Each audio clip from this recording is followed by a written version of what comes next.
আজকে আমি ঝাল টপি করব আর এইভাবে করলে বাচ্চা থেকে বড় সবাই কিন্তু খুব পছন্দ করবে। নমস্কার বন্ধুরা, আমি পিয়ালি লাইফস্টাইল উইথ ভিলেজ ফুডে সকলকে স্বাগত জানাচ্ছি। তাহলে এই ঝাল টপি কীভাবে তৈরি করলাম চলো দেখে নেওয়া যাক। আমি 2 বাটি আটা নিয়েছি, মানে 500 গ্রাম আটা নিয়েছি। আমাদের প্রয়োজন মতো আটাটা নিয়ে নেবে। এর মধ্যে দিয়ে দিলাম স্বাদ অনুযায়ী লবণ। আটার সাথে নেড়েচেড়ে মিশিয়ে নিচ্ছি। এখানে আমি আটা নিয়েছি, আর আটার পরিবর্তে তোমরা কিন্তু ময়দাও নিতে পারো, কিন্তু আমার মনে হয় আটা দিয়ে নাস্তাটা করা স্বাস্থ্যের পক্ষে খুব ভালো। আমি এখানে গমের আটা নিয়েছি, তোমরা ইচ্ছা করলে কিন্তু সাদা আটা বা ময়দাও নিয়ে নিতে পারো। এখানে আমি উষ্ণ গরম জল নিয়েছি। উষ্ণ গরম জল দিয়ে আটাটা মাখলে আটাটা কিন্তু অনেকটাই নরম হবে, আর রুটিগুলোও কিন্তু খুব সুন্দর হবে। এবার আমরা নর্মালি যেরকম আটা মাখি আমি সেইভাবে এই আটাটা মেখে নিচ্ছি। আটাটা মেখে নিয়েছি, আর এইভাবে কিন্তু আটাটা মাখতে হবে। খুব বেশি শক্তও করিনি, খুব বেশি আবার নরমও করিনি। এবার আটাটা ঢাকা দিয়ে আমি এক সাইডে রেখে দিলাম। এখানে আমি আলু, বিট, গাজর সেদ্ধ করে নিয়েছি। বাড়ির ছোট বাচ্চারা থাকলে কিন্তু বিট, গাজর এগুলি খেতে চায় না, তাই ওদের জন্য এই নাস্তাটি আজকে আমি শেয়ার করছি। একটা গেটার নিয়েছি, গেটার দিয়ে আমি বিটটা একটু গেট করে নেব। বিট ও গাজরটা একটু আমি গেট করে নেব। গেট করে নিলে তাহলে বিট ও গাজরটা একটু শক্ত শক্ত আছে, কারণ পুরো ভালো করে আমি সেদ্ধ করিনি। আর এইভাবে গেট করে নিলে কিন্তু খুব সুন্দর হবে। আমি একদম মিহি গেট করব না, কারণ মিহি গেট করলে কিন্তু নাস্তাটি খেতে একদম ভালো লাগবে না। এর সাথে আমি আলুটা হাত দিয়ে এভাবে গেট করে নিচ্ছি, আর আলুটা কিন্তু একদম সেদ্ধ হয়ে গিয়েছে। এর একটা কড়াই বসিয়ে দিয়েছি। কড়াইয়ের মধ্যে আমি 2 চামচ সর্ষের তেল দিলাম। খুব বেশি কিন্তু তেল দেবো না। এবার তেলটা আমি গরম করে নেব। তেলটা গরম হয়ে গিয়েছে, এখানে হাফ চামচেরও কম একটু জিরা সম্বার দিয়ে দিলাম। জিরাটা 2 সেকেন্ড ভেজে নিয়েছে। এবার এখানে একটা মাঝারি সাইজের পেঁয়াজ কুচি দিলাম। পেঁয়াজটা 2 মিনিট হালকা লাল করে ভেজে নেব। এর মধ্যে সামান্য লবণ দিলাম, তাহলে পেঁয়াজটা কিন্তু তাড়াতাড়ি নরম হয়ে যাবে, আর পেঁয়াজটা ভাজাটাও ভালো হবে। 2 মিনিট পেঁয়াজটা হালকা লাল করে ভেজে নিয়েছি, আর এর থেকে কিন্তু বেশি পেঁয়াজটা ভাজবো না। এবার এখানে আমি 1 চামচ আদা কুচি দিলাম, 4টে লঙ্কা কুচি। তোমরা ঝাল যেরকম খাবে সেই হিসাবে লঙ্কাটা নিয়ে নেবে। মাঝারি সাইজের টমেটো দিয়ে দিলাম। এর মধ্যে আমি সামান্য লবণ দিলাম, তাহলে টমেটোটা কিন্তু খুব তাড়াতাড়ি নরম হয়ে যাবে। এবার মশলাগুলো নেড়ে চেড়ে মিশিয়ে আর 2 মিনিট কষিয়ে নেব, আর এর মধ্যে কিন্তু টমেটোটা খুব সুন্দরভাবে মিশে যাবে। মশলাটা কষানো হয়ে গিয়েছে, আর এর সাথে কিন্তু টমেটোটা খুব সুন্দরভাবে মিশে গিয়েছে। এবার এখানে আমি সামান্য জল দিয়ে দিলাম, নাহলে মশলাটা নিচে দিয়ে লেগে যেতে পারে। জল দিয়ে মশলাটা একটু নেড়ে চেড়ে নিলাম। এবার একে একে আমি গুঁড়ো মশলাগুলো দিয়ে দেব। হাফ চামচ ভাজা জিরের গুঁড়ো, কাশ্মীরি লঙ্কার গুঁড়ো। এটা কিন্তু কোনো ঝালের জন্য না, শুধুমাত্র কালারের জন্য দিয়েছি। ইচ্ছে করলে তোমরা স্কিপও করতে পারো। হলুদ, স্বাদ অনুযায়ী লবণ। এবার মশলাগুলো নেড়ে চেড়ে মিশিয়ে আরও 2 মিনিট আমি কষিয়ে নিচ্ছি। মশলাটা কষানো হয়ে গিয়েছে, আর মশলা গায়ে থেকে তেলও ছেড়ে দিয়েছে। এখানে গেট করে রাখা আলু, বিট, গাজরটা দিয়ে দিলাম। এবার মশলার সাথে আলু, বিট, গাজরটা ভালো করে আমি মিশিয়ে নিচ্ছি। আর এইভাবে করে দিলে ছোটোর থেকে বড় সবাই কিন্তু খুব পছন্দ করবে। ছোট ছোট বাচ্চারা কিন্তু সবজি খেতে চায় না, এইভাবে করে দিলে ওদের খাবারটাও মুখরোচক হবে, আর খেতেও কিন্তু খুব ভালো লাগবে। সবজির সাথে মশলাটা ভালো করে মিশিয়ে 2 মিনিট আমি নেড়ে চেড়ে নিয়েছি। একটু চটপটের জন্য এখানে আমি 2 চামচ লেবুর রস দিয়ে দিলাম। আমি লেবুর রস দিয়েছি, আর তোমাদের কাছে লেবুর রস যদি না থাকে তাহলে এর মধ্যে একটু আমচুর পাউডারও কিন্তু দিয়ে দিতে পারো। আমার কাছে আমচুর পাউডার নেই, তাই আমি লেবুর রসটা দিয়েছি।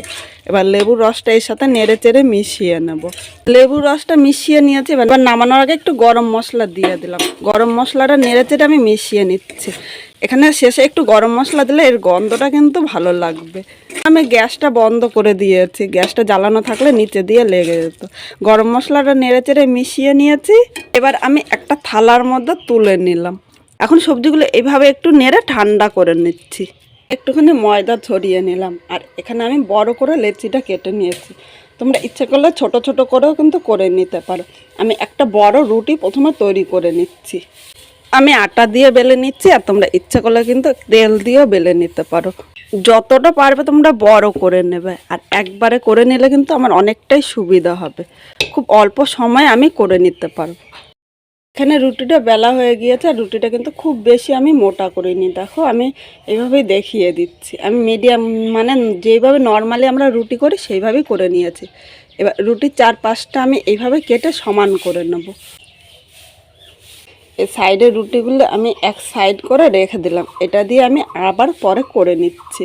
এবার মাঝখান দিয়ে এইভাবে কেটে নিলাম, 4 পিস করে নিয়েছি। মধ্যে আমি একটু পুর নিয়ে নিলাম, পুর নিয়ে মাঝখানটা দিয়ে দিলাম। এবার আমি রুটিটা এইভাবে তুলে নিচ্ছি, তুলে এই 2 সাইডটা ভালো করে আমি সিল করে নিলাম যাতে না বেরিয়ে যায়। মুখটা ভালো করে সিল করে এইভাবে নিয়ে নিলাম, তাহলে একটু দেখতে ভালো লাগবে। আর এটা দেখা সৌন্দর্যের জন্য আমি একটা কাঁটা চামচ নিয়েছি, কাঁটা চামচ দিয়ে 2 মাথা একটুখানি এইভাবে দাগ দিয়ে নিলাম। একটু চামচের আমি পেছনটা নিলাম, পেছনটা নিয়ে এই জায়গাটা আমি চাপ দিয়ে দিলাম। দেখো একদম দেখতে একটা টপির মতো লাগছে, কিন্তু এইভাবে আমি করে নিচ্ছি। তোমাদের আর এক রকমভাবে দেখাচ্ছি। এখানে আমি পুরটা নিয়ে নিলাম, এবার এটা এইভাবে করে আমি এইভাবে গোল করে নিলাম। তোমরা ওইভাবে করে নিতে পারো বা এইভাবেও কিন্তু গোল করে নিতে পারো। এবার মুখটা ভালো করে আমি আটকিয়ে নেব, এভাবে চাপ দিয়ে মুখটা আমি আটকিয়ে নিলাম, তাহলে কিন্তু খুলে যাবে না। এবার আমি কাঁটা চামচ দিয়ে একইভাবে এইভাবে আমি 2 পাশটা করে নিচ্ছি, শুধু দেখা সৌন্দর্যের জন্য। আর এইভাবে করে দিলে বাচ্চারাও কিন্তু খুব পছন্দ করবে। বন্ধুরা এখানে মোট আমি 5টা টফি তৈরি করে নিয়েছি, আর দেখতে কিন্তু দুর্দান্ত হয়েছে। এটা সাদা তেল দিয়ে ভালো করে গরম করে নিয়েছি। এই টফিগুলো দেওয়ার আগে কিন্তু তেলটা ভালো করে গরম করে নিতে হবে। এবার একটা একটা করে আমি টফি দিয়ে দিলাম। ঝাল টফি করে দিলে বাচ্চারা কিন্তু খুব পছন্দ করবে। আমি একসাথে সবগুলো ভাজবো না, আমি 2 বারে ভেজে নেবো। কিন্তু গ্যাসের আগুনটা আমি মিডিয়াম করে নিয়েছি, মিডিয়াম আগুনে আমি ভেজে নিলে 2 পিঠই কিন্তু খুব সুন্দর ভাজা হবে। তোমরা ইচ্ছে করলে এখন হাতা বা খুন্তি দিয়েও কিন্তু উল্টাতে পারো। আমি একটা কাঁটা চামচ নিয়েছি, কাঁটা চামচ দিয়ে আমি এভাবে উল্টিয়ে নিচ্ছি। এভাবে উল্টিয়ে পাল্টিয়ে আমি মিডিয়াম আগুনে হালকা লাল করে ভেজে নেব।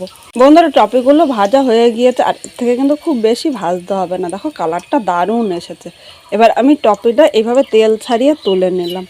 একইভাবে আমি এই বাকি টপিগুলোও ভেজে নিচ্ছি। বন্ধুরা এখানে সব কটা টফি তৈরি করে নিয়েছি, আর এভাবে করলে দেখতেও কিন্তু দুর্দান্ত হয়েছে। আর টপিটা তোমাদের আমি মাঝখান দিয়ে ভেঙে দেখাচ্ছি কতটা খাস্তা হয়েছে। এর শব্দটা শুনেই বুঝতে পারছো কিন্তু টপিটা কিন্তু অনেক খাস্তা হয়েছে। সাথে একটু টমেটো সস নিলাম, টমেটো সস দিয়ে খেতে কিন্তু দুর্দান্ত হয়। আমি বাড়িতে প্রায় সময় করি, তাই ভাবলাম আজকে তোমাদের সাথে এই নাস্তাটা শেয়ার করি। এভাবে একটুখানি সস দিয়ে খেতে দুর্দান্ত লাগে। যে খাবে সেই কিন্তু বারবার বলবে এইভাবে করে দেওয়ার জন্য।